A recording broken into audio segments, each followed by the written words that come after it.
गुरुजी प्रणाम। प्रणाम प्रणाम। श्लोक पढ़ନ୍ତୁ तो तापर आम से श्लोक को आधार कर आम आत्मतत्व को चिन्ह चेष्टा करवा। गुरुजी आमर चैप्टर 2 रो आज्ञा 22 नंबर श्लोक रो अछि आज्ञा वासांसि जीर्णानि यथा विहाय नवानि गृह्णाति नर परासि तथा शरीराणि विहाय जीर्णानि अन्यानि संजाति नवानि देहि। जेपरि व्यक्ति पुरातन पोशाक त्याग करी नूतन पोशाक परिधान करे, ठीक सेहीपरि आत्मा पुरातन और अदरकारी शरीर को त्याग करी नूतन भौतिक शरीर ग्रहण करे। यार भावार्थ गुरुजी टिके बुझेबे। सुंदर। हाँ देखो सर्वप्रथम यहाँ हूँ भगवद गीतार द्वितीय अध्याय श्लोक संख्या 22 सांख्य योग। आज्ञा सांख्य योग सांख्य योग ये सर्वप्रथम आम बुझा संदर्भ को बुझा कौ संदर्भ में भगवान कृष्ण भगवान अर्जुन को बुझे संदर्भ एमती भगवान कृष्ण युद्ध क्षेत्र में पहुंची सेठी से देखी मु जहाँ सागर युद्ध करने चाहूँगी से मो निजर सर्वप्रथम गुरु द्रोणाचार्य को देखी द्रोणाचार्य निज गुरु जहाँ ठार से युद्ध विद्या शिखी सेठी भीष्म को देखुंती कौरव भी निज भाई ही तो देखिक से मनस्थ करते मुझे युद्ध करने चाहूँगी अनेक शरीर को विनाश करने चाहूँगी अनेक रक्तपात करने चाहूँगी आ माध्यम मोर जो राज्य प्राप्ति हो से राज्य दरकार नहीं मुझे आज जाए तो मु 14 वर्ष वनवास काटिक आसली मु अवशिष्ट जीवन को से बन में बंची बीतेदेवी किंतु मैं युद्ध करने चाहिए भाविक अर्जुन से मोह रूपक बंधन में बांधे परिवार रूपक आत्मीयता रूपक बंधु रूपक मोह रूपक बंधन में बांधी से जो कौरव पक्षर थिबा अमानुषिक तत्व को भीतर से क्रूर स्वभाव को परखी पारना तो से संदर्भ में अर्जुन कहते ना मुझे युद्ध करी मोर अवशिष्ट जीवन को मु साधु रूप में बण में बीतेदेवी मोर राज्य दरकार नहीं मोर धन संपत्ति दरकार नहीं मुझे युद्ध करी तो से संदर्भ में विवेक को जागृत करने आत्मज्ञान माध्यम भगवान कृष्ण गुरु रूप में बुझाऊँ तो संदर्भ है यहाँ तो सीठी बुझाई वासानि जीर्णानि यथा विहाय माने वासानि माने वस्त्र जीर्णानि माने जो पुराणा हो जाए जो प्रकार वस्त्र आम गोटे सार्ट पिंधे सार्ट पुराणा पुराणा तो हम निश्चय एक आम भी जानी था जिते जब भी आम गोटे वस्त्रटा को किणी था आम ए कथा को भी जानी था ये वस्त्र आज नुआ अच्छे काली चिर काली फाटिज काली वस्त्र किसी दाग लगे वस्त्र अनित्य नित्य नुह आज अच्छी काली रही फाटिज जो परिका आम वस्त्र गोटे चिरीगले कि फाटिगले आम आउ गोटे वस्त्र को नुआ वस्त्र को धारण कर आज जो आधुनिक जुगे आम जो देखा मनुष्य समाज में आम बहुत सारा वस्त्र रखी था मैचिंग कौन होटा मैचिंग होनी पार्टी वेयर अलग साधारण घरे हाउस वेयर अलग सब आम यहपरिका वस्त्र रखी था किंतु भगवद गीता जो रचना होता से जुगे बहुत सीमित वस्त्र थिला बहुत कम वस्त्र से व्यवहार करते गोटे वस्त्र जो चिरी जाऊला फाटी जाऊला आ गोटे नुआ वस्त्र को से धारण करते माने इठी तत्व जो आम देखा जमती वस्त्र चिरी गले कि वस्त्र फाटीगले मु चिरी जाऊनी मु फाटी जाऊनी मु वस्त्र को धारणा करिछि मु वस्त्र ठार भिन्न अच्छी अलग अच्छी यथा से परिका ठीक से न्याय एठी अर्जुन को भगवान कृष्ण बुझाऊँ ये जो शरीर को तुम देखुच ये शरीर एक वस्त्र परिका आत्मार वस्त्र परिका ये शरीर को तुम आज माइले कि तुम न माइले भी समय आसब ये शरीर वृद्धाप्य अवस्था को जीव ये शरीर रोगग्रस्त हम ये शरीर निश्चय विनाश हम प्रकृतिर यहाँ नियम जेहेतु प्रकृतिर नियम समय आसिले शरीर जेहेतु विनाश हम शरीर जेहेतु नित्य नुहे सत्य नुहे तो से शरीर अनित्य तो से शरीर को तुमको आज विनाश कर आवश्यक अच्छी कारण कौन ता कारण तुम तो ठीक अच्छे तुम कौच गण को पलैब गण में जाकि तुम जीवन यापन कर मुक्ति प्राप्त करने मोक्ष प्राप्त करने निर्वाण प्राप्त करने तुम गण को पलैब किंतु तुम भरोसा तुम आश्रा तुम माध्यम जो तुम प्रजा अच्छा ସେ ପ୍ରଜା ଯେତେବେଳେ ଜଣେ କ୍ରୂର ସ୍ୱଭାବ ରାଜାଙ୍କ କବଳରେ ଯିବେ, ସେ ରାଜାଙ୍କର ଯେଉଁ କୁସଂସ୍କାରରେ ସେମାନେ ଯେତେବେଳେ ପୀଡ଼ିତ ହେବେ, ତାର ଦାୟୀ କିଏ? ତମେ ତ ଜଣେ କ୍ଷତ୍ରିୟ।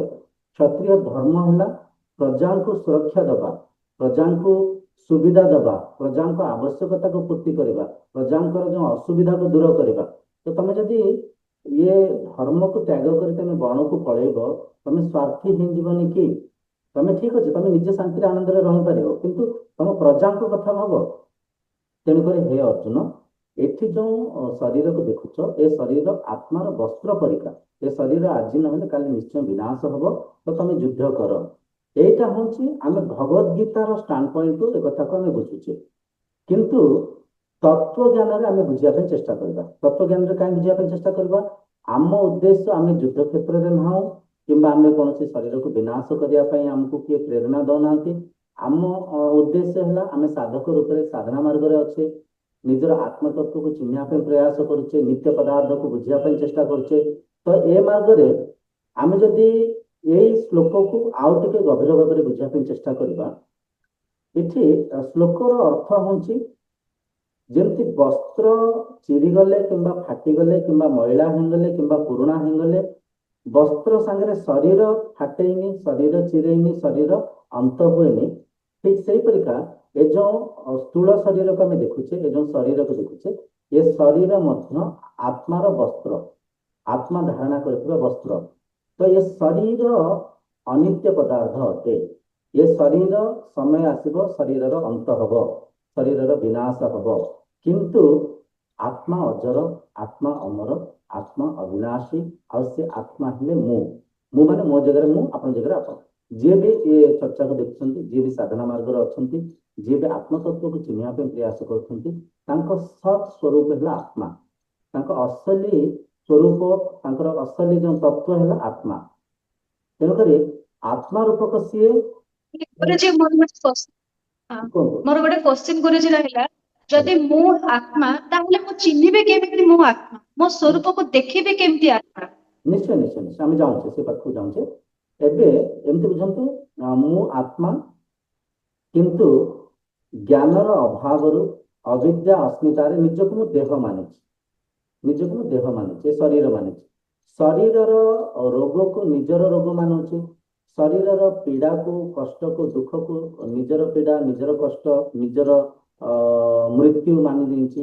ତ ନିଜକୁ ଶରୀର ମାନିବା, ଅବିଦ୍ୟା ଅସ୍ମିତାରେ ନିଜକୁ ସୀମିତ ମାନିବା, ବସ୍ତ୍ର ରୂପର ଏ ଶରୀରକୁ ନିଜକୁ ନିଜେ ମାନିବା ହିଁ ଦୁଃଖର କାରଣ। ତ ଆମେ ଚିହ୍ନିବା କେମିତି? ଆମେ ଚିହ୍ନିବା ପାଇଁ ହେଲେ ସାଧକ ରୂପରେ ସର୍ବପ୍ରଥମେ ଏଠି ଶରୀର ଗୋଟେ ନୁହଁ, ତିନିଟା ଶରୀର ଅଛି, ତିନିଟା ଶରୀର। ପ୍ରଥମ ହେଲା ସ୍ଥୂଳ ଶରୀର। ଆମେ ଗୋଟେ ଗୋଟେ ଜିନିଷକୁ, ଗୋଟେ ଗୋଟେ ଶରୀରକୁ ଗଭୀର ଭାବରେ ତର୍ଜମା କରିକିରି ପ୍ରାଥମିକ ଦଶାରେ ବୁଝିବା ପାଇଁ ଚେଷ୍ଟା କରିବା। ପ୍ରଥମ ହେଲା ସ୍ଥୂଳ ଶରୀର। ସ୍ଥୂଳ ଶରୀର କ'ଣ? ସ୍ଥୂଳ ଶରୀରକୁ ଅନ୍ନମୟ କୋଷ କୁହାଯାଉଛି। ଆମେ ଯାହା ବି ଖାଦ୍ୟ ଖାଉଛେ, ସେ ଖାଦ୍ୟ ହିଁ ଶରୀର ରୂପରେ ପରିବର୍ତ୍ତନ ହେଉଛି, ସେ ଖାଦ୍ୟ ହିଁ ଏ ଶରୀର। ତେଣୁକରି ଗୋଟେ ଶରୀର ହେଲା ଏ ସ୍ଥୂଳ ଶରୀର। ସ୍ଥୂଳ ଶରୀର ପରେ ଦ୍ୱିତୀୟ ଶରୀର ଆସିଯାଏ ସୂକ୍ଷ୍ମ ଶରୀର। ସୂକ୍ଷ୍ମ ଶରୀର, ସୂକ୍ଷ୍ମ ଶରୀର କ'ଣ? ବିଚାର, ମନ ଭିତରେ ଚାଲୁଥିବା ବୃତ୍ତି, ଚିନ୍ତା ଚିନ୍ତନ, ମନ, ବୁଦ୍ଧି, ପ୍ରାଣ, ଇଏ ସବୁ ହେଲା ସୂକ୍ଷ୍ମ ଶରୀର। ତାପରେ ଆସିଯାଏ ତୃତୀୟ ଶରୀର। ତୃତୀୟ ଶରୀର କ'ଣ? ତୃତୀୟ ଶରୀର ହେଲା ଅବିଦ୍ୟା ଅହଙ୍କାର ରୂପକ କାରଣ ଶରୀର। କାରଣ ଶରୀର, କାରଣ ଶରୀର ମାନେ କ'ଣ? ମୁଁ ଆତ୍ମା, ମୁଁ ବ୍ରହ୍ମ, କିନ୍ତୁ ଅବିଦ୍ୟାରେ ଅସ୍ମିତାରେ ମୁଁ ନିଜକୁ ଦେହ ମାନି ନେଇଛି, ମୁଁ ନିଜକୁ ଶରୀର ମାନି ନେଇଛି। କାହିଁକି ମାନିଛି? ମତେ ଛୋଟବେଳଠୁ ସେପରିକା ପରିଚୟ ଦିଆଯାଇଛି। ଆଜିର ଯୁଗରେ ଆମେ ଆତ୍ମଜ୍ଞାନକୁ ବୁଝୁନେ, ଆଶ୍ରମ ବିଦ୍ୟାକୁ ଅଧ୍ୟୟନ କରୁନେ। ଯୁଗ ଥିଲା ଯୋଉ ଆମେ ସତ୍ୟ ଯୁଗ କହୁଛେ, ସତ୍ୟ ଯୁଗରେ ହଉଥିଲା କ'ଣ? ଯେତେବେଳେ ଜଣେ ଶିଶୁର ବୟସ 5-6 ବର୍ଷ ହଉଥିଲା, ସେ ସମୟରେ ସେ ଶିଶୁକୁ ଉପନୟନ ବିଧି ମାଧ୍ୟମରେ ତାଙ୍କୁ ଆଶ୍ରମରେ ନେଇକରି ଗୁରୁଙ୍କ ପାଖରେ ଛାଡୁଥିଲେ। ସେ ଛୋଟବେଳଠୁ ସେ ଶରୀର ବ୍ରହ୍ମଜ୍ଞାନକୁ ଅଧ୍ୟୟନ କରୁଥିଲା, ବେଦ ବେଦାନ୍ତକୁ, ଉପନିଷଦକୁ ପଢୁଥିଲା। ସେ ଶିଶୁ ସର୍ବପ୍ରଥମେ ନିଜକୁ ଚିହ୍ନୁଥିଲା, ନିଜର ସତ୍ୟକୁ ବୁଝୁଥିଲା। ଶରୀର, ଇନ୍ଦ୍ରିୟ, ମନ, ତା ଉର୍ଦ୍ଧ୍ୱରେ ଥିବା ଆତ୍ମା, ସ୍ଥୂଳ ଶରୀର, ସୂକ୍ଷ୍ମ ଶରୀର, କାରଣ ଶରୀର, ଏ ସବୁ ଜିନିଷକୁ ତର୍ଜମା କରି ବୁଝୁଥିଲା, ନିଜର ସତ୍ ସତ୍ତାକୁ ଚିହ୍ନୁଥିଲା, ତାପରେ ଅପରାବିଦ୍ୟା ରୂପକ ଭୌତିକ ବିଦ୍ୟାକୁ ପଢୁଥିଲା, ବହୁତ ସଂଯମତା ସହିତ ଆନନ୍ଦ ଶାନ୍ତି ସହିତ ଜୀବନଯାପନ କରୁଥିଲା। କିନ୍ତୁ ଆଜି ଆମେ ଗୋଟେ ଯୁଗରେ ଆସି ଏମିତି ପହଞ୍ଚିଛେ, ଆମେ ପରାବିଦ୍ୟାକୁ ଅଣଦେଖା କରୁଛେ, ପରାବିଦ୍ୟାର ମୂଲ୍ୟକୁ ବୁଝିପାରୁନେ। ସେଇଥିପାଇଁ ଅଜ୍ଞାନ ଅସ୍ମିତାରେ ଆମେ ନିଜକୁ ଏ ସ୍ଥୂଳ ଶରୀର ମାନି ନେଇଛେ। ସ୍ଥୂଳ ଶରୀର ମୁଁ ନୁହେଁ, ସ୍ଥୂଳ ଶରୀରକୁ ମୁଁ ଧାରଣା କରିଛି, ସ୍ଥୂଳ ଶରୀର ଭିତରେ ମୁଁ ଅଛି। ସୂକ୍ଷ୍ମ ଶରୀର ମୁଁ ନୁହେଁ, ସୂକ୍ଷ୍ମ ଶରୀରକୁ ମଧ୍ୟ ମୁଁ ଧାରଣା କରିଛି, ସୂକ୍ଷ୍ମ ଶରୀରକୁ ମଧ୍ୟ ମୁଁ ବିନିଯୋଗ କରୁଛି। ମୁଁ କାରଣ ଶରୀର ବି ମୁଁ ନୁହଁ, କାରଣ ଶରୀର ଅବିଦ୍ୟା, ଯୋଉଟାକି ମନର ସେ ସ୍ତର, ଯୋଉ ସ୍ତରରେ ମୁଁ ନିଜକୁ ଦେହ ମାନିଛି। ତ କାରଣ ଶରୀର, ମୁଁ ସେ କାରଣ ଶରୀର ବି ନୁହଁ। ମୁଁ ଆତ୍ମା, ମୁଁ ବ୍ରହ୍ମ। ଆତ୍ମା ରୂପକ ମୁଁ ସ୍ଥୂଳ ଶରୀରକୁ ଏକ ବସ୍ତ୍ର ରୂପରେ ଧାରଣ କରିଛି, ସୂକ୍ଷ୍ମ ଶରୀରକୁ, କାରଣ ଶରୀରକୁ ଏକ ବସ୍ତୁ ରୂପରେ ବିନିଯୋଗ କରୁଛି। କିନ୍ତୁ ମାୟାର ବଶୀକୃତ ହିଁ ଅବିଦ୍ୟା ଅସ୍ମିତାରେ ନିଜକୁ ମୁଁ ଦେହ ମାନି ନେଇଛି। ତ ଏ ଦେହରୁ ଦେହୀ ଆଡ଼କୁ ଯିବା ପାଇଁ ହେଲେ ଦୁଇଟା ମାର୍ଗ। ପ୍ରଥମ ମାର୍ଗ ହେଲା ଆମେ ପ୍ରତିଦିନ ସତ୍ସଙ୍ଗ କରିବା, ପ୍ରତିଦିନ ଶାସ୍ତ୍ର ଅଧ୍ୟୟନ କରିବା, ଶ୍ରବଣ ମନନ ନିରିଧ୍ୟାସନ କରିବା।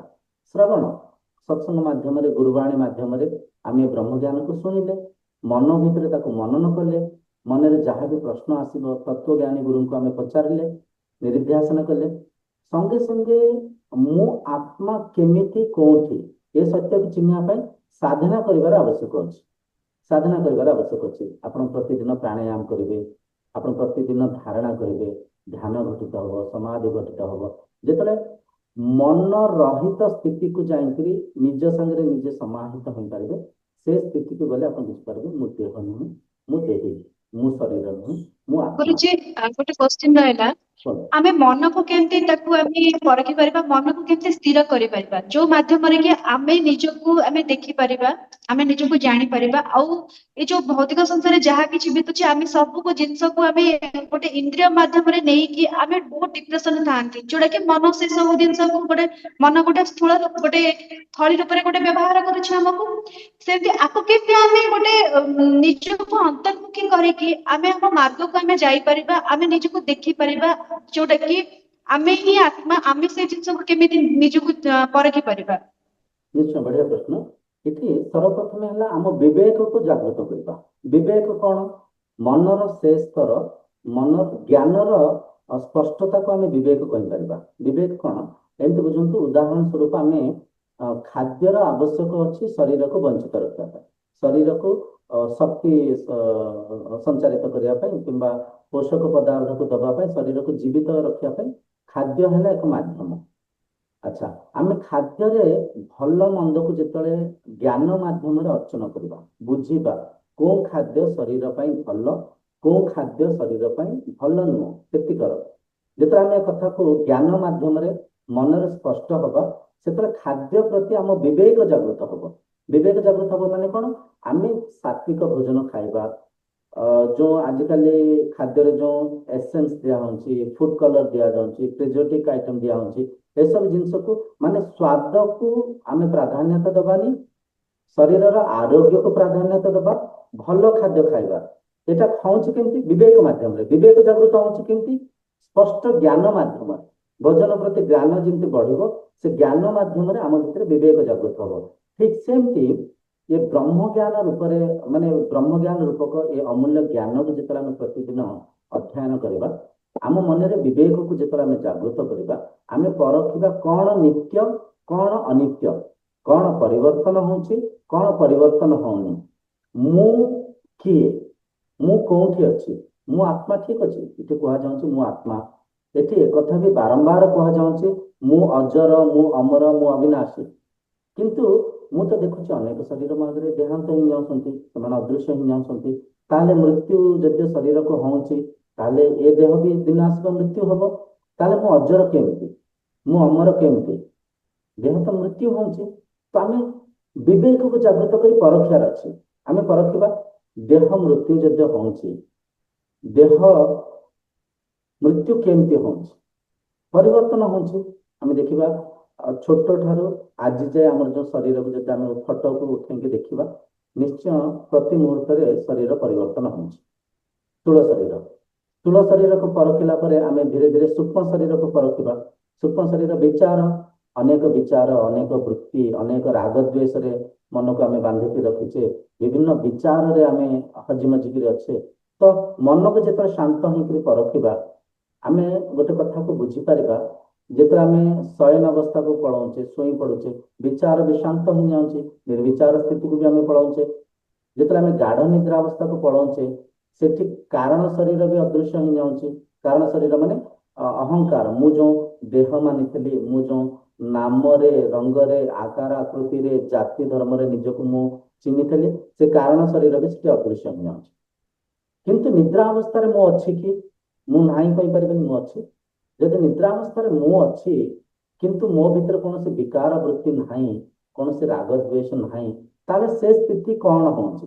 ସେ ସ୍ଥିତିକୁ ଯେତେବେଳେ ଆମେ ପରଖିବା, ଆମେ ବୁଝିପାରିବା ସେଠି ମନ ମୌନ ହେଇଯାଉଛି। ମନ ବିଚାର ରହିତ ସ୍ଥିତିରେ ମନ ଆତ୍ମା ସାଙ୍ଗରେ ସମାହିତ ହେଇଯାଉଛି, ଏକ ହେଇଯାଉଛି।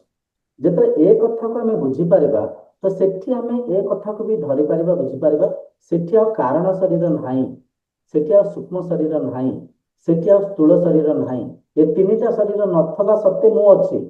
ଯଦି ମୁଁ ଅଛି, ମୁଁ ସ୍ଥୂଳ ସୂକ୍ଷ୍ମ କାରଣ ଶରୀରର ଊର୍ଦ୍ଧ୍ୱରେ ଅଛି, ଅଲଗା ଅଛି। ତ ସେଠି ଧୀରେ ଧୀରେ ସେ କଥାକୁ ଆମେ ବୁଝିବା।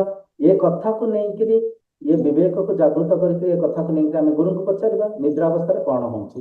ନିଦ୍ରା ଅବସ୍ଥାର ଯୋଉ ଅବସ୍ଥା ଅଛି, ସେଇ ଅବସ୍ଥାକୁ ଆମେ ଜାଗୃତ ଅବସ୍ଥାରେ ଯାଇପାରିବା କି? ନିଶ୍ଚୟ ଯାଇପାରିବା। ଯେତେବେଳେ ଆମେ ଧାରଣା କରିବା, ଧ୍ୟାନ ଘଟିତ ହବ, ମନର ଯୋଉ 5ଟା ସ୍ଥିତି ଅଛି, କ୍ଷିପ୍ତ, ବିକ୍ଷିପ୍ତ, ମୂଢ, ଏକାଗ୍ର, ନିରୁଦ୍ଧ। ନିରୁଦ୍ଧ ଅବସ୍ଥାକୁ ଗଲେ ମନ ମୌନ ହୋଇଯିବ, ମନରେ ଆଉ କୌଣସି ବିକାର ବୃତ୍ତି ରହିବନି। ନିରୁଦ୍ଧ ଅବସ୍ଥା ପରେ ସମାଧି ଅବସ୍ଥାକୁ ଯିବା। ସମାଧି ଅବସ୍ଥାକୁ ଯେତେବେଳେ ଆମେ ଯାଉଛେ, ସମାଧି ଅବସ୍ଥା ବି ସେଇ ସୁଷୁପ୍ତ ଅବସ୍ଥା ପରିକା ହିଁ, କିନ୍ତୁ ସମାଧି ଅବସ୍ଥାରେ ଆମେ ଜାଗୃତ ଅବସ୍ଥାରେ, ଆମେ ଜ୍ଞାନ ମାଧ୍ୟମରେ, ଆମେ ଧ୍ୟାନ ମାଧ୍ୟମରେ ନିଜ ସ୍ଥିତିକୁ, ସ୍ୱସ୍ଥିତିକୁ ଯାଉଛେ। ସେ ସ୍ଥିତିକୁ ଯେତେବେଳେ ଆମେ ଯିବା, ସେ ସ୍ଥିତିକୁ ଯେତେବେଳେ ଆମେ ପରଖିବା, ସେଠି ଆମେ ବୁଝିପାରିବା, ନାହିଁ ସତ କଥା, ଏ ଶରୀର ଏକ ବସ୍ତ୍ର, ସ୍ଥୂଳ ଶରୀର ବସ୍ତ୍ର, ସୂକ୍ଷ୍ମ ଶରୀର ବସ୍ତ୍ର, କାରଣ ଶରୀର ବସ୍ତ୍ର। ବସ୍ତ୍ର ପରିବର୍ତ୍ତନ ହୁଏ, କିନ୍ତୁ ମୁଁ ପରିବର୍ତ୍ତନ ହଉନି। ମୁଁ ଅଜର, ମୁଁ ଅମର, ମୁଁ ଅବିନାଶୀ, ମୁଁ ଥିଲି, ମୁଁ ଅଛି, ମୁଁ ରହିବି। ଆଚ୍ଛା, ଏଠି ଆଉ ଗୋଟେ ପ୍ରଶ୍ନ ଅଧିକାଂଶ ଲୋକ ଆତ୍ମାର ପରିବର୍ତ୍ତନ ନୁହଁ, ଏ ଶରୀରର ପରିବର୍ତ୍ତନ ହୁଏ। ହଁ, ନିଶ୍ଚୟ। ଦେଖନ୍ତୁ, ଆଉ ଗୋଟେ କଥା, ଏଇଟା ବିବେକ ଆମେ ବୁଝିବା ଦରକାର। ଅନେକ ଲୋକ ଆକୁ ବି ମିଥ୍ୟା ଧାରଣାରେ ନେଇ ଯାଇଛନ୍ତି। ଅନେକ ଲୋକ ଭାବନ୍ତି ଏ ଶରୀର ମୃତ୍ୟୁ ହେଲା, ଆଉ କୋଉଠି ଯାଇକିରି ଜନ୍ମ ହବ, ପୁନର୍ଜନ୍ମ ଆମେ ଯୋଉ କହୁଛେ। ଏଇଟା ମୋର ବି ନେକ୍ସଟ କ୍ୱେଶ୍ଚିନ୍ ସେଇଟା ହିଁ ଥାନ୍ତା। ସୁନ୍ଦର, ମୁଁ ଭାବୁଛି ଏ ପ୍ରଶ୍ନ ଆସିବ, କାହିଁକିନା ସ୍ୱାଭାବିକ ଧାରାରେ ଏ ଶରୀର ମୃତ୍ୟୁ ହେଲା, ଏ ଶରୀର ମୃତ୍ୟୁ ହେଇକିରି ଆଉ ଥରେ କୋଉଠି ଯାଇକିରି ପଶୁ ରୂପରେ ଜନ୍ମ ହବ, ପକ୍ଷୀ ରୂପରେ ଜନ୍ମ ହବ, ମଣିଷ ରୂପରେ ଜନ୍ମ ହବ, ମୁଁ କଣ କେମିତି ଜନ୍ମ ହେବି, ଆଉ ଆସନ୍ତା ଜନ୍ମ ମୋର ଦୁଃଖରେ ବିତିବ କି ସୁଖରେ ବିତିବ, କେମିତି ବିତିବ, ଏସବୁ କଥାକୁ କଳ୍ପନା କରିକିରି ବି ଅଧିକାଂଶ ଲୋକ ଭ୍ରମରେ ଭ୍ରମିତ ହେଇଯାଇଥାନ୍ତି, ଦୁଃଖରେ ବ୍ୟାକୁଳତା ଭିତରେ ଥାନ୍ତି। ଏଠି ଗୋଟେ କଥା ଦେଖନ୍ତୁ, ସର୍ବପ୍ରଥମେ ଆମେ ବୁଝିବା ଦରକାର, ଆତ୍ମଜ୍ଞାନ ମୁକ୍ତିର ମାର୍ଗ, ବନ୍ଧନର ମାର୍ଗ ନୁହଁ। ବୁଝିପାରୁଛନ୍ତି? ସାଧନା ମୁକ୍ତିର ମାର୍ଗ, ବନ୍ଧନର ମାର୍ଗ ନୁହଁ। ସାଧନା ସତ୍ୟକୁ ଚିହ୍ନିବା ପାଇଁ ଆମେ କରୁଥିବା ପ୍ରଚେଷ୍ଟା, ପ୍ରୟାସ। ତେଣୁକରି ଏଠି ଗୋଟେ କଥା, ବିବେକ ହେଇକି ଆମେ ଯଦି ପରଖିବା, ଆତ୍ମା ଜନ୍ମ ନଉନି କିମ୍ବା ମୃତ୍ୟୁ ହଉନି। ଦ୍ୱିତୀୟ, ଆତ୍ମାରୁ ପଞ୍ଚଭୂତ ନିର୍ମାଣ ହୋଇଛନ୍ତି। ଆତ୍ମାର ଆକାଶ, ଆକାଶରୁ ବାୟୁ, ବାୟୁରୁ ଅଗ୍ନି, ଅଗ୍ନିରୁ ଜଳ, ଜଳରୁ ପୃଥିବୀ। 5ଟା ଯୋଉ ତତ୍ଵ ଅଛି, ଆତ୍ମାର ଅଂଶ କହିପାରିବା, ଆତ୍ମା ହିଁ କହିପାରିବା। ଭଗବାନ କୃଷ୍ଣ ବି ଏଠି କହିଛନ୍ତି ଗୀତାରେ, ପରିବର୍ତ୍ତନ, ହଁ, ପରିବର୍ତ୍ତନ ବି କହିଛନ୍ତି, ମମ ମାୟା ବି କହିଛନ୍ତି। ମମ ମାୟା ମାନେ ମୋରି ମାୟା, ମୁଁ ହିଁ, ମୋର ମାୟା। ମାନେ ଫେରେ ଏଠି ଆଉ ଥରେ ଆମେ ମାୟା ଅଲଗା, କୃଷ୍ଣ ଅଲଗା ଆମେ ଭାବିଦେବା। ମମ ମାୟା ମାନେ ମୁଁ, ମୋ ଆଖି, ମୋ ଆଖି ମାନେ ଆଖି ବି ଶରୀର, ମୋ କାନ, ମୋ କାନ ମାନେ କାନ ବି ଶରୀର, କାନ ବି ମୁଁ, ମୋ ଠାରୁ ଭିନ୍ନ ନାହିଁ, ମୋ ଠାରୁ ଅଲଗା ନାହିଁ। ଠିକ ସେମିତି ମାୟା ବ୍ରହ୍ମଙ୍କର ଏ ଲୀଳାରେ ବ୍ରହ୍ମ ଏକ ହିଁ ଅଛନ୍ତି। ବ୍ରହ୍ମ ଯୋଉ ନିତ୍ୟ ପଦାର୍ଥ, ଯୋଉ ସତ୍ୟ, ସିଏ ଶରୀର, ଇନ୍ଦ୍ରିୟ, ମନର ଊର୍ଦ୍ଧ୍ୱରେ ଅଛନ୍ତି।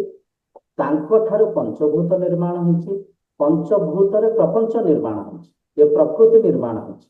ଏ ଯୋଉ ପ୍ରକୃତି ନିର୍ମାଣ ହେଇଛି, ଏ ପ୍ରକୃତିର ପ୍ରତ୍ୟେକ କଣକଣିକାରେ ସେ ବ୍ରହ୍ମ ବିଦ୍ୟମାନ ଅଛନ୍ତି। ପ୍ରତ୍ୟେକ ଶରୀରକୁ ସେଇ ନିଜେ ଧାରଣ କରିଛନ୍ତି। ପ୍ରତ୍ୟେକ ରୂପରେ, ପ୍ରତ୍ୟେକ ରଙ୍ଗରେ, ପ୍ରତ୍ୟେକ ଆକାର ଆକୃତିରେ ସେଇ ଅଛନ୍ତି। ଯେତେବେଳେ ଆମେ ସେ ବ୍ରହ୍ମ ସତ୍ତା ସାଙ୍ଗରେ ସମାହିତ ହେଇଯିବା, ମନର ଜାଗୃତ, ସ୍ୱପ୍ନ, ସୁଷୁପ୍ତି ଅବସ୍ଥା ଛଡା ମନର ଯୋଉ ଚତୁର୍ଥ ଅବସ୍ଥା ଅଛି, ତୁରୀୟ ଅବସ୍ଥାକୁ ଯେତେବେଳେ ଆପଣ ଅନୁଭବ କରିବେ, ତୁରୀୟ ସ୍ଥିତିକୁ ଯେତେବେଳେ ମନକୁ ନେଇକି ଯିବେ, ସେତେବେଳେ ଆପଣ ବୁଝିପାରିବେ କୃଷ୍ଣ ମୋହି, ବ୍ରହ୍ମ ମୋହି, ଅର୍ଜୁନ ବି ମୋହି। ବୁଝିପାରୁଛନ୍ତି? ମାନେ ଏଠି ଯୁଦ୍ଧ କ୍ଷେତ୍ରରେ ଭଗବାନ କୃଷ୍ଣ ଅର୍ଜୁନଙ୍କୁ ସାଂଖ୍ୟ ଯୋଗରେ ଆଂଶିକ ବୁଝେଇଛନ୍ତି, ସମ୍ପୂର୍ଣ୍ଣ ବୁଝେଇ ନାହାନ୍ତି। ତାଙ୍କ ଭ୍ରମକୁ, ତାଙ୍କ ମୋହକୁ, ତାଙ୍କ ଶୋକ ବ୍ୟାକୁଳତାରେ ଥିବା ସେ ମନକୁ ଟିକେ ମୁକ୍ତ କରିବା ପାଇଁ, ତାଙ୍କୁ ଯୁଦ୍ଧରେ ପ୍ରେରିତ କରିବା ପାଇଁ ସେଠି ବୁଝେଇଛନ୍ତି। କିନ୍ତୁ ଯେତେବେଳେ ଆଗାମୀ ଅଧ୍ୟାୟକୁ ଆପଣ ପଢିବେ, ସାଂଖ୍ୟ ଯୋଗ ପରେ ସେଠି ଜ୍ଞାନ ଯୋଗ ଅଛି, ଧ୍ୟାନ ଯୋଗ ଅଛି, କର୍ମ ଯୋଗ ଅଛି, ଭକ୍ତି ଯୋଗ ଅଛି। ଆ ଭିତରେ ଆହୁରି ବହୁତ ସାରା ଗଭୀର ଚର୍ଚ୍ଚା ସବୁ ଚାଲିଛି, ଆଉ ବହୁତ ଗଭୀର ଚର୍ଚ୍ଚା ହେଇଛି। ସେ ଗଭୀର ଚର୍ଚ୍ଚାରେ ଭଗବାନ କୃଷ୍ଣ ବୁଝେଇବା ପାଇଁ ପ୍ରୟାସ କରିଛନ୍ତି, ଆତ୍ମାରୁ ପ୍ରକୃତି ସୃଷ୍ଟି ହେଇଛି, ପ୍ରକୃତିରେ ପ୍ରତ୍ୟେକ ଶରୀର ଭିତରେ ସେଇ ଏକ ଆତ୍ମା ହିଁ ଅଛନ୍ତି, ସେଇ ଏକ ବ୍ରହ୍ମ ହିଁ ଅଛନ୍ତି। ଯେମିତି ଆମେ ଦେଖୁଛୁ ଗୋଟେ ବିରାଟ ସାଗର ଅଛି, ସାଗରରେ ବିଭିନ୍ନ ଲହଡି ଅଛି। ସେ ବିଭିନ୍ନ ଲହଡିକୁ, ଗୋଟେ ଲହଡିକୁ ଆମେ ମାନିବା ଅର୍ଜୁନ, ଗୋଟେ ଲହଡିକୁ ଆମେ ମାନିବା ଦୁର୍ଯ୍ୟୋଧନ, ଗୋଟେ ଲହଡିକୁ ଆମେ ମାନିବା ସାମାନ୍ୟ ଗୋଟେ ଜଣେ ସୋଲଜର, ସୈନିକ, ଗୋଟେ ଲହଡିକୁ ଆମେ ମାନିବା କୃଷ୍ଣ। କୃଷ୍ଣଙ୍କର ଦିଟା ଷ୍ଟାଣ୍ଡ ପଏଣ୍ଟ ଅଛି। ଆମେ ତାହେଲେ ତ ଗୁରୁଜୀ ଏଠି ଆତ୍ମା ଆତ୍ମା ଅନେକ ହେଇଗଲେ, ଇଏ ତ ଏକ ହେଲେନି। ନା ନା, ଆତ୍ମା ଅଲଗା ହେଇନାହାନ୍ତି। ଆତ୍ମାଙ୍କର ମାନେ ସମୁଦ୍ର, ଆମେ ଯୋଉ ଦେଖୁଛେ ସମୁଦ୍ରର ତତ୍ଵ ହେଲା ପାଣି। ଲହଡି ପାଣିର ଗୋଟେ ଅଂଶ, ଲହଡି ପାଣିର ଗୋଟେ ଆକାର, କିନ୍ତୁ ଲହଡି ମିଥ୍ୟା। ଲହଡି ଦେଖା ଯାଉଛି, ଲହଡି ଭିତରେ ପାଣିରେ ମିଶି ଯାଉଛି, କିନ୍ତୁ ସମୁଦ୍ର ହେଲା ପାଣି, ଲହଡି ନୁହଁ।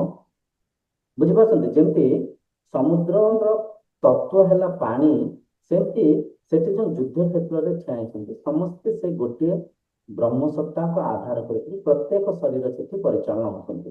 କିନ୍ତୁ ଯେହେତୁ ଭଗବାନ କୃଷ୍ଣ ବ୍ରହ୍ମଜ୍ଞାନୀ ଥିଲେ, ଆତ୍ମଜ୍ଞାନୀ ଥିଲେ, ସେ ସାଧନା ମାଧ୍ୟମରେ ତୁରୀୟ ସ୍ଥିତିକୁ ଯାଇକରି ସେ ବ୍ରହ୍ମ ସତ୍ତାକୁ ଚିହ୍ନି ପାରିଥିଲେ। ତ ସିଏ ଦେଖନ୍ତୁ, ଏଇଠି ଦେଖନ୍ତୁ ଭଗବାନ କୃଷ୍ଣ ସେଠି ଦୁର୍ଯ୍ୟୋଧନକୁ ବି ସାହାଯ୍ୟ କରୁଛନ୍ତି, ଅର୍ଜୁନକୁ ବି ସାହାଯ୍ୟ କରୁଛନ୍ତି। ତାଙ୍କ ମନ ସ୍ଥିତିକୁ ନେଇକରି, ତାଙ୍କ ସଂସ୍କାରକୁ ନେଇକରି, ତାଙ୍କ ଆଗ୍ରହକୁ ନେଇକରି ତାଙ୍କୁ ସାହାଯ୍ୟ କରୁଛନ୍ତି। ଭଗବାନ କୃଷ୍ଣଙ୍କ ପାଖରେ ସନ୍ଧି ପାଇଁ ଅର୍ଜୁନ ବି ଯାଇଥିଲେ, ଦୁର୍ଯ୍ୟୋଧନ ବି ଯାଇଥିଲେ। ଅର୍ଜୁନ କହିଲେ, ପ୍ରଭୁ ମତେ ଆପଣ ଦରକାର, ମତେ ଆଉ କିଛି ଦରକାର ନାହିଁ, ମୋ ପାଖରେ ଆପଣ ରହିବା ଦରକାର। ଭଗବାନ କୃଷ୍ଣ କହିଲେ, ମୁଁ ଯଦି ତମ ପାଖରେ ରହିବି, ମୁଁ ଶସ୍ତ୍ରକୁ ଉଠେଇବିନି, ମୁଁ ଯୁଦ୍ଧ କରିବିନି। ସେଠୁ ଦୁର୍ଯ୍ୟୋଧନ କହିଲେ, ହଉ ଆପଣ ଯଦି ଶସ୍ତ୍ର ଉଠେଇବେନି, ମତେ ଆପଣଙ୍କ ସେନାବାହିନୀ ଦରକାର। ମାନେ ସେ ଭଗବାନ କୃଷ୍ଣଙ୍କ ସେନାବାହିନୀକୁ ସେ ଲୋଡ଼ିଥିଲେ, ଖୋଜିଥିଲେ। କାହିଁକି ନା ତାଙ୍କ ମନ ସେଠି ମୋହରେ ଥିଲା, ଭୌତିକ ବସ୍ତୁ ପଦାର୍ଥରେ ଥିଲା। ସେ ଲୋଭୀ ହେଇଯାଇଥିଲେ, ସେ କାମୀ ହେଇଯାଇଥିଲେ, ସେ ଅନ୍ଧକାର ଅବିଦ୍ୟାର ହଜିମଜିକି ଥିଲେ। କିନ୍ତୁ ଅର୍ଜୁନଙ୍କ ମନରେ କୋଉଠି ନା କୋଉଠି ବିବେକ ଥିଲା, ଯୋଉଠି ମୋ ପଟେ ଗୁରୁ ରୂପକ, କୃଷ୍ଣ ରୂପକ, ଈଶ୍ୱର ରୂପକ ଏ ସନ୍ଥ ଯଦି ମୋ ପଟେ ରହିବେ, ନିଶ୍ଚୟ ମୋର ଜୟ ହେବ। ଶସ୍ତ୍ର ଉଠେଇକରି ଯୁଦ୍ଧ କରିବାର ଆବଶ୍ୟକ ନାହିଁ। ବିବେକ ମାଧ୍ୟମରେ ଯଦି ମୁଁ ଯୁଦ୍ଧ କରିବି, ମୁଁ ଯଦି ସଠିକ ସତ୍ ମାର୍ଗରେ ଯିବି, ନିଶ୍ଚୟ ମୋର ଜୟ ହେବ, ମୋର ଜିତ୍ ହେବ। ତ ଏଠି ଦେଖନ୍ତୁ, ଏଠି ଯୋଉ ଦୁର୍ଯ୍ୟୋଧନ ରୂପକ ଶରୀର ଅଛନ୍ତି, ସେ ଶରୀର ବି ଏଇ କୃଷ୍ଣ ହିଁ, ଏଇ ବ୍ରହ୍ମ ହିଁ, ଏଇ ଆତ୍ମା ହିଁ। ବୁଝିପାରୁଛନ୍ତି ନା ନାଇଁ? ଆତ୍ମା ସମସ୍ତଙ୍କ ଭିତରେ ଏକ ଅଛନ୍ତି। ତ ସେ ଯୋଉ ଦେହଧାରୀ କୃଷ୍ଣଙ୍କୁ ଆମେ ଦେଖୁଛେ, ଦେହଧାରୀ କୃଷ୍ଣ ସେ ସାଧନା ମାଧ୍ୟମରେ ଯେହେତୁ ଆତ୍ମତତ୍ଵକୁ ଚିହ୍ନିଥିଲେ, ଆତ୍ମବେଦ ଆତ୍ମୀୟତ ଭାବତ, ବ୍ରହ୍ମବେଦ ବ୍ରହ୍ମେତ ଭାବତ। ଯିଏ ଆତ୍ମାକୁ ଚିହ୍ନି ଯାଆନ୍ତି, ସେ ବୁଝି ଯାଆନ୍ତି ଯେ ମୁଁ ହିଁ ସେ ଆତ୍ମା, ମୁଁ ହିଁ ସେ ବ୍ରହ୍ମ, ସେ ବ୍ରହ୍ମଜ୍ଞାନୀ ଥିଲେ।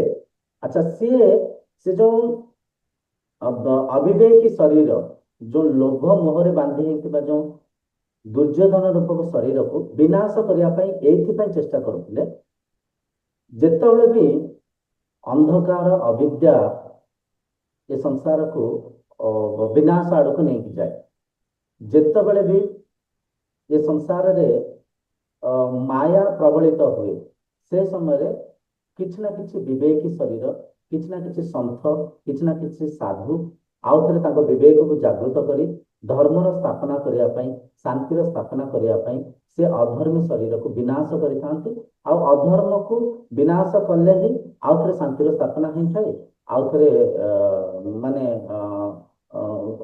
ମାନେ ଯୋଉ ଆମେ କହୁଛେ ସତ୍ୟ ଯୁଗର ସ୍ଥାପନା ହେଇଥାଏ। ତ କହିବାର ତାତ୍ପର୍ଯ୍ୟ ଏଠି ଯୋଉ ବସ୍ତ୍ର କଥା ବର୍ଣ୍ଣନା କରାଯାଇଛି ଏ ଦେହ କଥା ବର୍ଣ୍ଣନା କରାଯାଇଛି।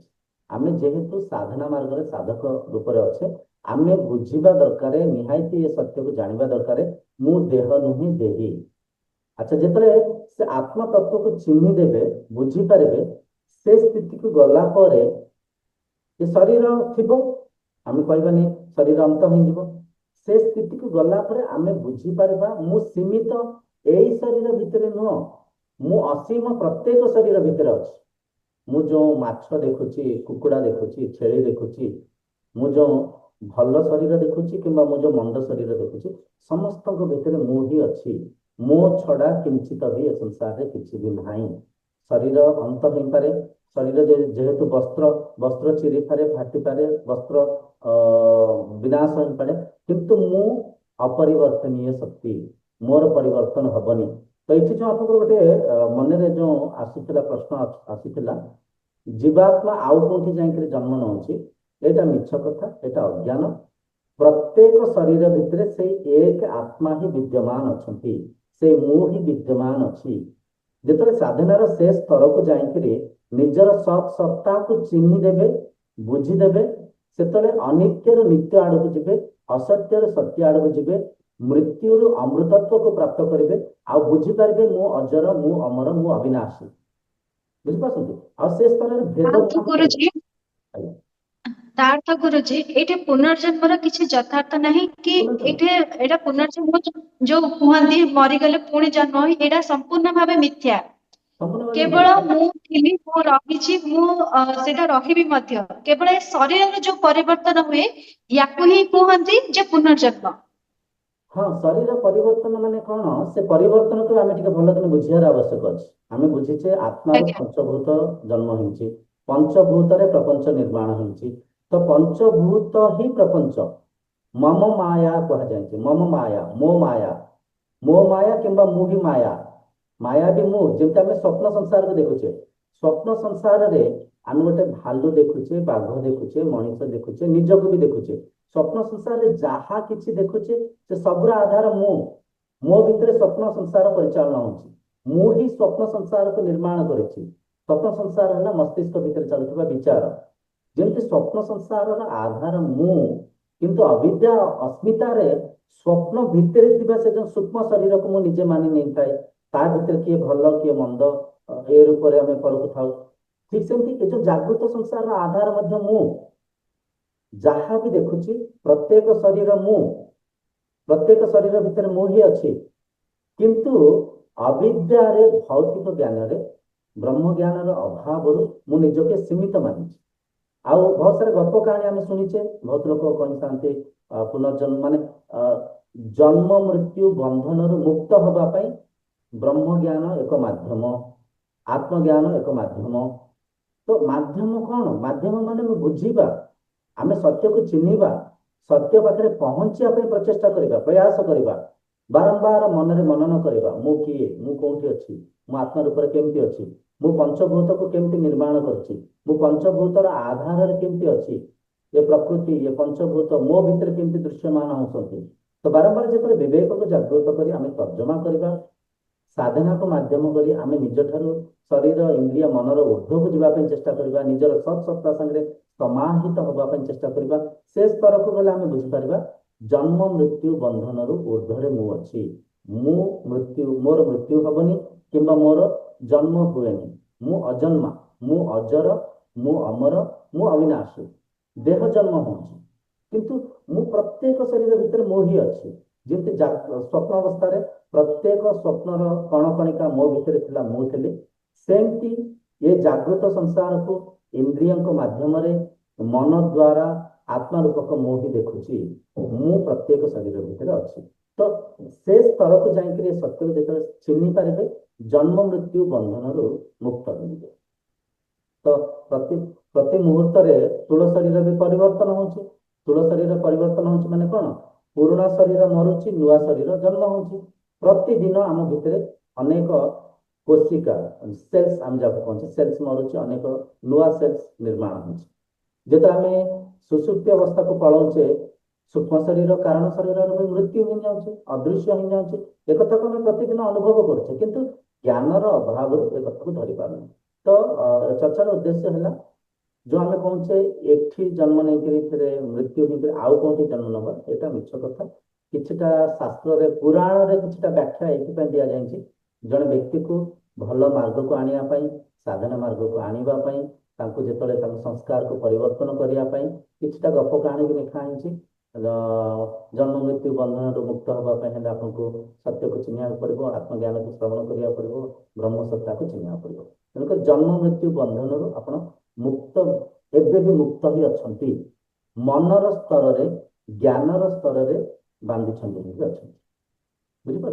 तो जन्म मृत्यु है अविद्या। तो ये आज चर्चार उद्देश्य है जमती से भगवान कृष्ण अर्जुन के माध्यम आम समस्त को बुझापी चेष्टा करते शरीर जो आम वस्त्र धारण करछे ए वस्त्र दिन आसब ए वस्त्र चिरीब ए वस्त्र फाटिब ए वस्त्र आमको त्याग करके नुआ वस्त्र को आम धारण करछे। ठीक सेमती ब्रह्म रूपक आत्मा रूपक मुही पंचभूत ए लीला को निर्माण करछि। वस्त्र रूपक प्रत्येक शरीर भितर मुही अच्छी शरीर पंचभूत निर्माण होछि शरीर मृत्यु होकर पंचभूत विलीन होती आउ थे शरीर फेर आउ गोटे आकार नौची आउ थे पंचभूत से विलीन होती लहड़ी उठुची लहड़ी उठिबारे आम गोटे आकार को देखुचे लहड़ी पानी रे मिसी जाऊँची लहड़ी आउ थे पानी तत्व मिसी जाऊँची सेमती से ही पंचभूत एक शरीर आकार नौची पंचभूत आकार नहीं से शरीर आउ थे पंचभूत अदृश्य विलीन हो जाऊँची आउ थे पंचभूत आउ थे जन्म नौची। तो ये जन्म मृत्यु है माया ये जन्म मृत्यु है से स्वप्न तुल्य संसार जो ये सत्य को आत्मज्ञान मध्यम एवं भी मन भितर बहुत सारा संख्या रही अनेक दिन है आम मन को देह भाव मन को देह रूप से आम प्रोग्रामिंग करे तो बारंबार ये जिनस को श्रवण कर तर्जमा कले समय आसो बुझीपार मु अमर मु अजर मु अविनाशी बुझीपार यहाँ ये श्लोकर ये अर्थ को भी बहुत अनेक अधूरा ज्ञानी माने अर्थ को अनर्थ कर अधूरा ज्ञानी कहीपर कि उद्देश्य आउ कि भी अच्छी उद्देश्य कौन जो आम मन जो डर रही डर मध्यम भय मध्यम भी आम भल मार्ग को आसी था सत् मार्ग को आसी था जो आम कह आम जब पाप करवा आम नरक को जीवा से बहुत जंत्रणा भोगिया को पड़ो तेल आमको छाणीबे विभिन्न कथा कथा जो लिखा है पुराण में जो से कथा को शुणा आम पाप करने चेष्टा करवा पुण्य करने चेष्टा करवा आम जो ए कथा को बुझा जीव अविद्या अज्ञान ये जन्म मृत्यु बंधन में पड़ जाए जन्म मृत्यु बंधन ऊर्ध्व को जीवाई आपको पुण्य करा पड़ो शास्त्र पढ़ा पड़ो साधना मार्ग को जीवा पड़ो तेबे जाकि समय आसब जीवर जो कर्म फल सब जहाँ आम गत जन्म करते से सब विनाश होकर आउ थे स्वच्छ स्थिति को जापर निर्मल स्थिति को जापर मुक्ति प्राप्त करें से मुक्ति प्राप्त करने पुराणा कर्म को त्याग करने आध्यात्मिक मार्ग को जाकर पुण्य अर्जन करा पड़ो जो ये परीक्षा भी किसी शरीर मार्गदर्शन कर से मार्गदर्शन को माध्यम करके अनेक शरीर आध्यात्मिक मार्ग को आसी ये आत्मज्ञान को श्रवण कर तो उद्देश्य सेमिता भी हो पाए उद्देश्य जहाँ भी हो आम जेहेतु तत्वज्ञान को चर्चा करछे आम जेहेतु तत्वदर्शी आम एक कथा को बुझा निहायत आवश्यक अच्छे मु देह नुहे मु देही आउ मु सीमित नुहे मु असीम मु ए शरीर नुहे मु प्रत्येक शरीर भितर अच्छे प्रत्येक शरीर भितर कहीं मो ठारू पंचभूत निर्माण हो मु ही पंचभूत भी कहीपर गोटे स्तर एमती थाए जो कि अनात्मा को आत्मा को अनित्य को नित्य को पार्थक्य करे भेद करके आम बुझुता भेद कर कहीं बुझुता सत्य को चिन्हवाई आम सत्य पाखे पहुँचापी ମାୟାର ঊର୍ଦ୍ଧ୍ୱକୁ ଯିବା ପାଇଁ ଆମେ ମାୟାକୁ ବ୍ରହ୍ମକୁ ପାର୍ଥକ୍ୟ କରି ବୁଝିଥାଉ।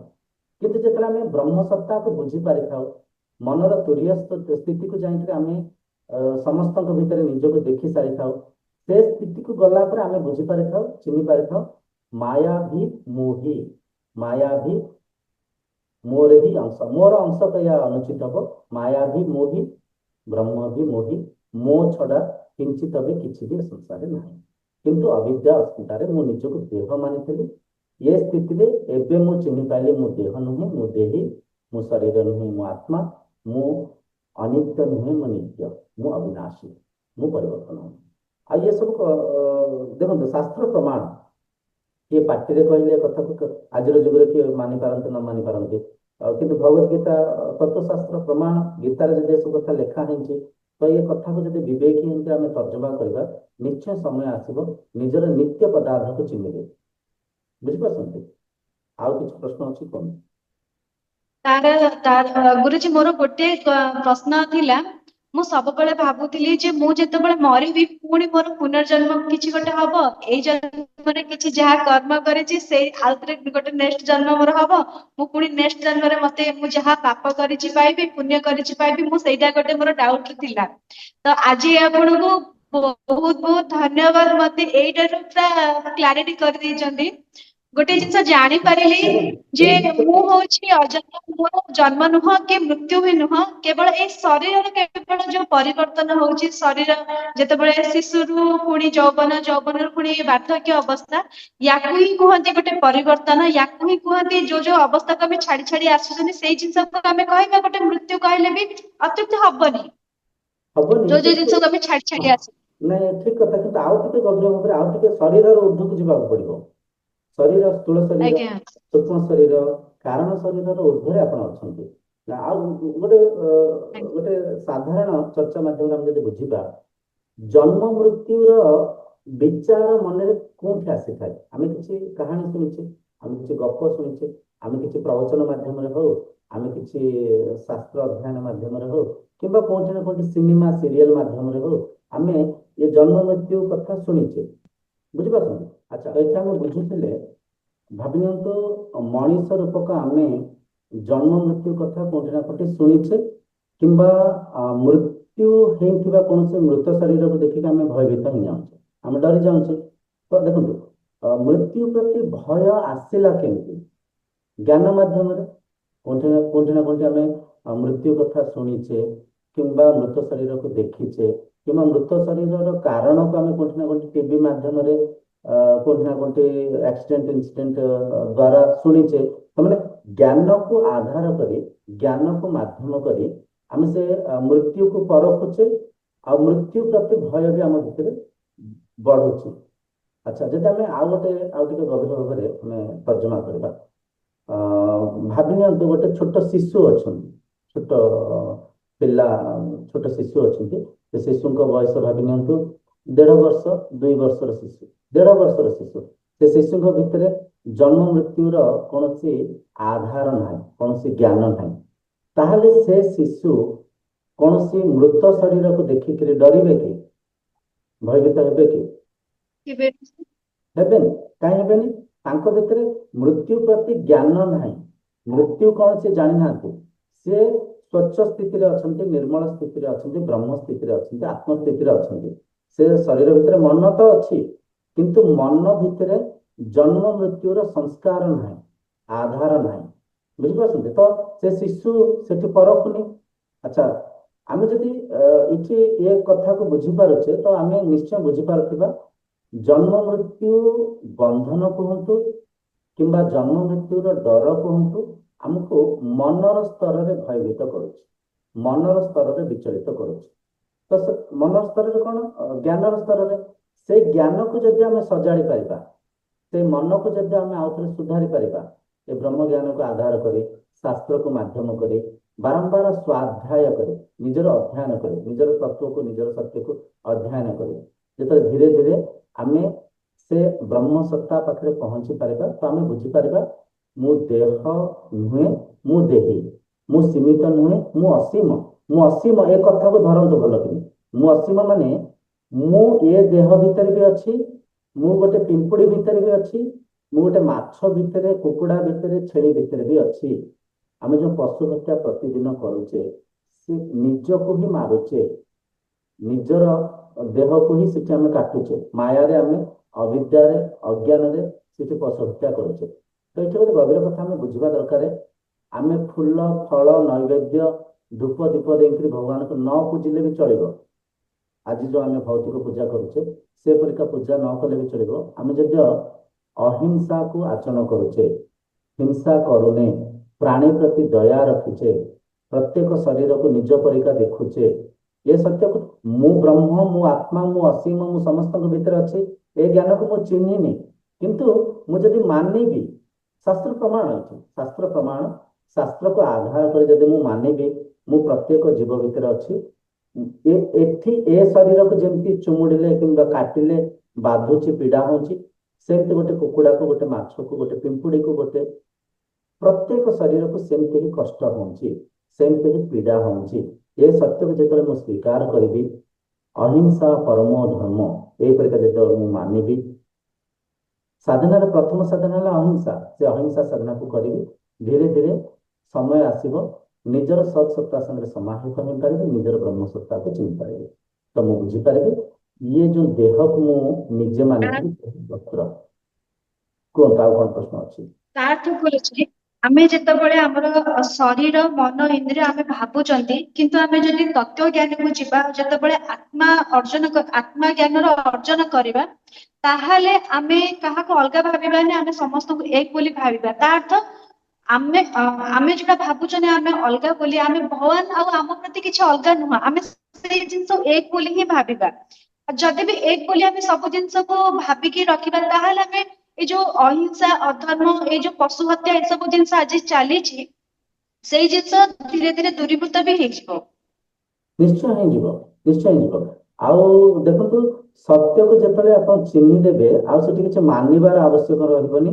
ଆପଣ ହଉଛି ସାକ୍ଷାତ ହେଇଯିବେ। ଆପଣ ମାନେ ମନରେ ସ୍ପଷ୍ଟତା ଆସିଯିବ, ମନର ସ୍ତରରେ ବୁଝିପାରିବେ, ମୁଁ ସୀମିତ ନୁହଁ, ମୁଁ ଅସୀମ, ଆଉ ମୁଁ ହିଁ ସମସ୍ତଙ୍କ ଭିତରେ ଅଛି। ଆଜି ଦେଖନ୍ତୁ, ଏଇ ପରାବିଦ୍ୟାର ଅଭାବରୁ ଆପଣ ଦେଖିବେ ରାସ୍ତା କଡରେ ସବୁ କୁକୁଡା କଟା ହଉଛି, ଛେଳିକୁ ଛାଲିକିରି କାଟିକିରି ଟାଙ୍ଗିଛନ୍ତି। ଭାବିଲେ ତ ଆମେ ଗୋଟେ ମଣିଷକୁ ସେମିତି କାଟିବା, ତା ଚମଡାକୁ ଛିଲେଇଦେବା, ରାସ୍ତା ଗୁରୁଜୀ, କଡରେ ଟାଙ୍ଗିବା। ଆଉ ଗୋଟେ ପ୍ରଶ୍ନ ରହିଲା, ରାସ୍ତା କଡରେ ତ ଯାହା ହଉଛି, ଆଜିକା ଡେଟ୍ ରେ ଲୋକମାନେ ଯୋଉ କହୁଛନ୍ତି, ଯେମିତି କି ବଳି ପ୍ରଥା ଗୋଟେ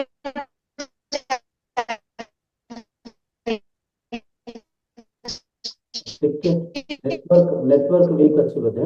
ଗୋଟେ ଗୋଟେ ଜାଗାରେ ବି ଏମିତି ଆଉ ହଉଛି ଆଉ ଟିକେ କହିବେ, ଆଉ ଟିକେ କହିବେ। ହଁ, ଏବେ ସୁବିଲା, କୁହନ୍ତୁ, ବଳି ପ୍ରଥା କଥା କୁହନ୍ତୁ।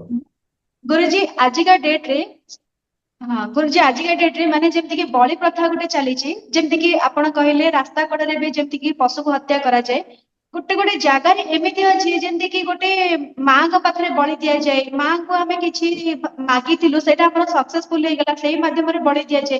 ଏଇଟା କୋଉ ପ୍ରକାର ଠାକୁରାଣୀ, କୋଉ ପ୍ରକାର ମା? ଯଦି ଆମ ଭିତରେ ସେଇ ସତ୍ତା ଅଛି, ସେମାନଙ୍କ ଭିତରେ ବି ସେଇ ସତ୍ତା ଅଛି, ତାହେଲେ କେମିତି ଏଇ ଜିନିଷକୁ, କେତେ ଦୂର ଏଇ ଜିନିଷକୁ ଠିକ ଅଛି ଗୁରୁଜୀ? ଏଇ ଜିନିଷକୁ, ଏଇଟା ତ ମା ବୋଲି କହିବାଟା ଆମକୁ ଗୋଟେ ଖରାପ ଲାଗୁଛି। ନାଇଁ, ବଳି ପ୍ରଥା ଏଇ ଯୋଉ ପଶୁ ମାନଙ୍କୁ ଯୋଉ ଜିନିଷକୁ ନେଇକି ମଣିଷ ଏଇ ପ୍ରକାର ଗୋଟେ ଅଜ୍ଞାନରେ ଏଇ ପ୍ରକାର କରୁଛି, ୟାକୁ କେତେ ଦୂର ସମାଜ ଗ୍ରହଣ କରୁଛି, କେତେ ଦୂର ଏଇ ଯାକୁ ଠିକ ମାନେ ଆକୁ ନିପାତ କରାଯିବ, ତାର କିଛି ଗୋଟେ ଗୁରୁଜୀ କୁହନ୍ତୁ। ହଁ, ନିଶ୍ଚୟ। ଦେଖନ୍ତୁ, ମଣିଷ ଇନ୍ଦ୍ରିୟ ସୁଖରେ ବାନ୍ଧି ହେଇକା ଯାଆନ୍ତି। ଇନ୍ଦ୍ରିୟ ସୁଖର ଯୋଜନା ପ୍ରତି ମୁହୂର୍ତ୍ତରେ, ପ୍ରତି କ୍ଷେତ୍ରରେ କରୁଥାନ୍ତି। ଅର୍ଥାତ୍ ସେପରିକା ଅବକାଶ ଯୋଉଠି ମିଳେ, ସେ ତାକୁ ଦୁରୁପଯୋଗ କରନ୍ତି। ଦୁରୁପଯୋଗ ମାନେ କଣ? ଏମିତି ବୁଝନ୍ତୁ, କିଏ ଜଣେ ଗଞ୍ଜଡ ବ୍ୟକ୍ତି ଗଞ୍ଜେଇ ଟାଣିବା ପାଇଁ ମିଛରେ କହିଦେଲେ ଶିବ ଗଞ୍ଜେଇ ଟାଣନ୍ତି। ଶିବ ଶିବ ଆଦିଯୋଗୀ, ଶିବ ବିବେକୀ, ଶିବ ଯୋଗ ପରମ୍ପରାକୁ ସ୍ଥାପନା କରିଥିବା ଯୋଗର ସାକ୍ଷାତ ଗୁରୁ, ସେ ଗଞ୍ଜେଇ ଟାଣିବେ? କିଏ ଗଞ୍ଜଡ ନିଜେ ଗଞ୍ଜେଇ ଟାଣିବା ପାଇଁ ନିଜେ ବ୍ୟବସ୍ଥା କରିଦେଇକିରି ଶିବଙ୍କ ନାଁରେ ଚିଲ ମଦରେ ସେ ଗଞ୍ଜେଇ ଟାଣୁଛନ୍ତି। ଠିକ ସେଇପରିକା ଖାଦ୍ୟର ଲାଳସାରେ ବଳି ପ୍ରଥାକୁ ମାଧ୍ୟମ କରି ଯୋଉ ଆଧ୍ୟାତ୍ମିକ ଶିବିର, ଆଧ୍ୟାତ୍ମିକ ଅନୁଷ୍ଠାନ ଯୋଉଠି ସାଧନା କରିବା ପାଇଁ ଆମେ ନିର୍ମାଣ କରିଥିଲେ, ସେ ସାଧନା କ୍ଷେତ୍ରକୁ ଇନ୍ଦ୍ରିୟ ସୁଖ ପାଇଁ ସେମାନେ ଯୋଜନା କରୁଛନ୍ତି।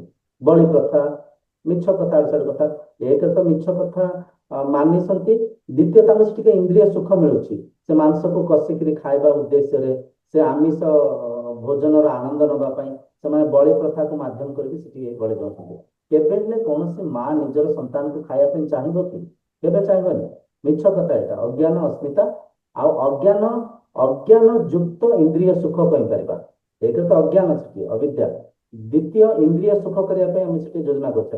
ଆପଣ ଦେଖିବେ ବହୁତ ମନ୍ଦିର ଅଛି, ସେଠି ଯାଇକି ରୋଷେଇ କରିକି ଲୋକ ଖାଉଥାନ୍ତି, ଡାଲମା ଭାତ ରୋଷେଇ କଲେ, ଖାଇଲେ, ଭଜନ କୀର୍ତ୍ତନ କଲେ, ନାଚିଲେ, ଠିକ ଅଛି, ଆସିଲେ ବାରେ ଏଣ୍ଟରଟେନମେଣ୍ଟ କଲେ। ସେମିତି ଏଠି ବି ବଳି ପ୍ରଥାକୁ ମାଧ୍ୟମ କରି ସେ ଆମିଷର ସ୍ୱାଦ ନେବା ପାଇଁ, ସେ ଖାଦ୍ୟର ଲାଳସାରେ ସେମାନେ ଯୋଜନା କରିଥାନ୍ତି। ବଳି ପ୍ରଥା ସମ୍ପୂର୍ଣ୍ଣ ମିଛ।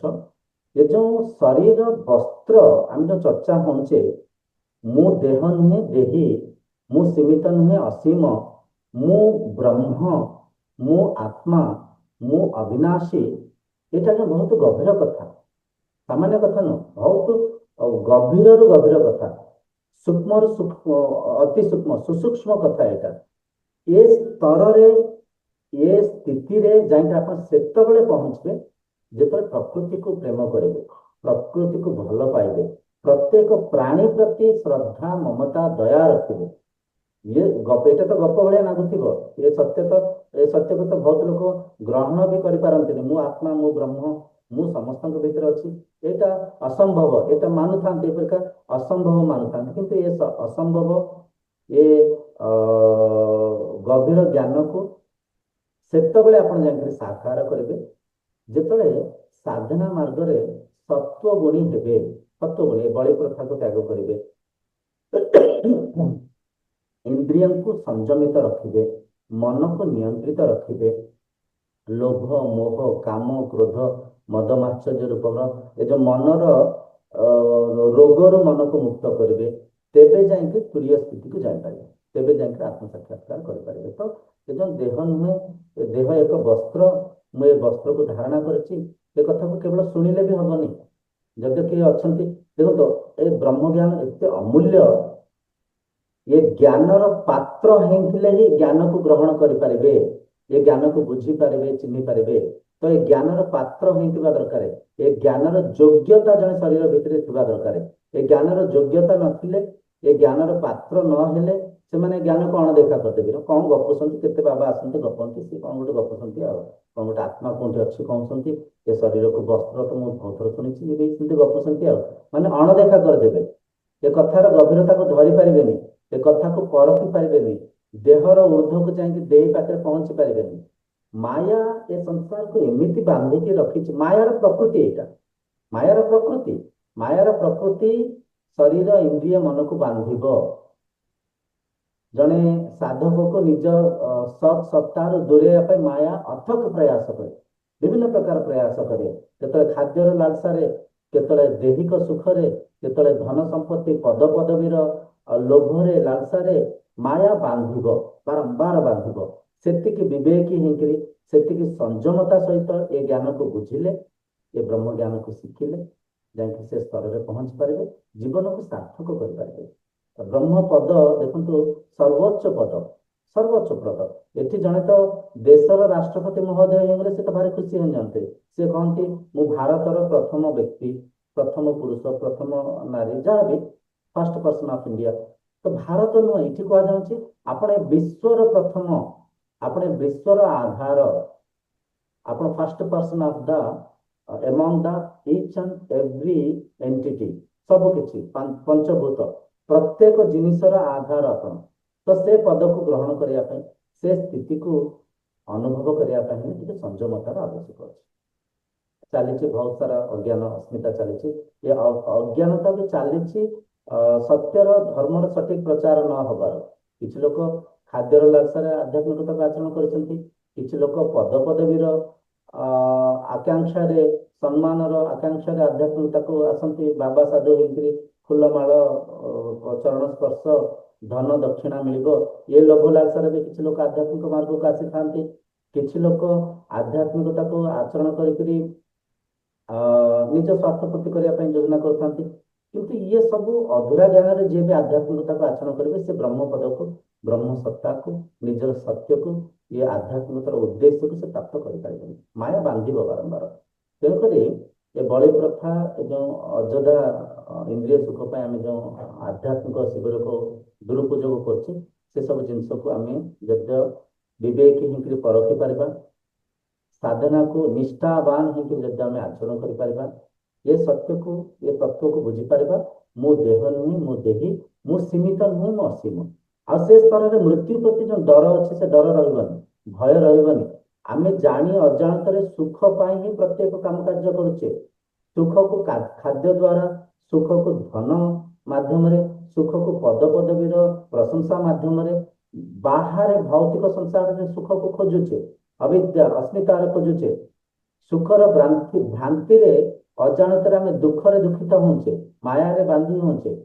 ତ ଏ ସୁଖର ବ୍ୟାକୁଳତାକୁ ଯଦି ଆମେ ଟିକେ ଶାନ୍ତ କରିବା, ସୁଖର ସ୍ରୋତ ପାଖରେ ପହଞ୍ଚି ପାରିବା, ଆନନ୍ଦର ସ୍ରୋତ ପାଖରେ ପହଞ୍ଚି ପାରିବା, ଆନନ୍ଦର ସ୍ୱରୂପ ପାଖରେ, ନିଜର ସତ୍ସତ୍ତା ପାଖରେ ପହଞ୍ଚି ପାରିବା, ସ୍ୱାଭାବିକ ସାଧାରଣ ଆନନ୍ଦକୁ, ପରମାନନ୍ଦକୁ ଅନୁଭବ କରିପାରିବା, ମଣିଷ ଜୀବନକୁ ସାର୍ଥକ କରିପାରିବା।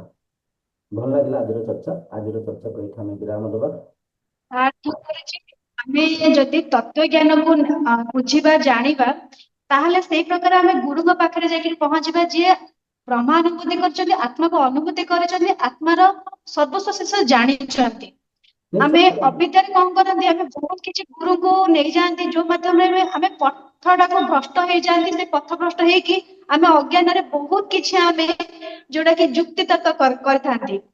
ତ ଆପଣଙ୍କୁ ଗୁରୁଜୀ ଅଶେଷ ଅଶେଷ ଧନ୍ୟବାଦ। ମୁଁ ଧନ୍ୟବାଦର ଆହୁରି କଣ ବି ମୁଁ ତାର ୱାର୍ଡ ଅଛି ମୁଁ କହିପାରିବିନି, କିନ୍ତୁ ମୋ ଭିତରେ କେତେ ଯେ ଡାଉଟ ଥିଲା, କେତେ ଯେ କ୍ୱେଶ୍ଚିନ୍ ଥିଲା, ସେ କ୍ୱେଶ୍ଚିନ୍ ମୁଁ ନ କହିବା ଆଗରୁ ଆପଣ ସେ ଜିନିଷକୁ ପୁରା ଡାଉଟ କୁ କ୍ଲିୟର କରି କରି ଆସିଛନ୍ତି। ସେଇଥିପାଇଁ ଆପଣଙ୍କୁ ବହୁତ ବହୁତ ଧନ୍ୟବାଦ ଗୁରୁଜୀ। ଧନ୍ୟବାଦ। ନାଇଁ ଦେଖନ୍ତୁ, ଏଇଟା ଆଉ ଗୋଟେ କଥା ଆମେ ବୁଝିବା ଦରକାର। ମଣିଷ ଆସ୍ଥା ବିଶ୍ୱାସରେ ବାନ୍ଧି ହେଇକି ଅଛନ୍ତି।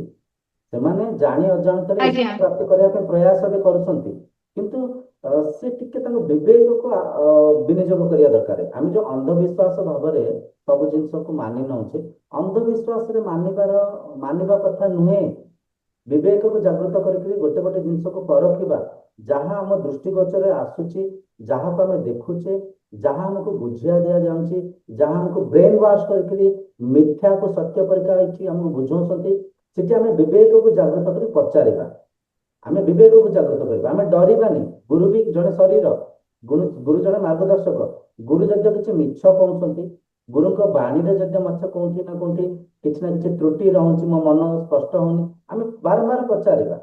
ଆମେ କଣ କରୁଛେ, ମାନି ନେଇଛେ, ଏମିତି ମାନି ନେଇଛେ, ଆମେ ଚିହ୍ନିବା ପାଇଁ ଚେଷ୍ଟା କରୁନି, ଆମେ ବିବେକକୁ ଜାଗ୍ରତ କରି ତର୍ଜମା କରିବା ପାଇଁ ଚେଷ୍ଟା କରୁନି।